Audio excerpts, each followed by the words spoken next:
5 ఏళ్ల క్రితం నన్ను అవమానించి మా మధ్యలో మాటలే లేకుండా చేసింది. ఇప్పుడు నాకు తెలియకుండా వాడితో ఎంగేజ్మెంట్ చేసుకుని డాక్టర్ అని చెప్పి ఇంట్లో పెట్టి నన్ను చీట్ చేసింది. ఇక లైఫ్ లాంగ్ నన్ను చీట్ చేస్తూనే ఉంటుందా? శైలజారెడ్డి శత్రువుల్ని కంట్రోల్లో పెడుతుందని అనుకుంటారందరూ. కానీ నా కడుపునే నా శత్రువు పుట్టిందని ఫీల్ అయ్యేలా చేసింది.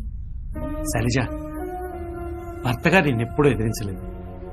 ఈ ఒక్కసారి నా మాట, అది నీ కూతురు, కల్లో కూడా తప్పు చేయదు. ఒక్కసారి దాని గురించి కూడా ఆలోచించు. అదంటే నీకెంత ఇష్టమో, నువ్వంటే దానికి అంతే ప్రాణం.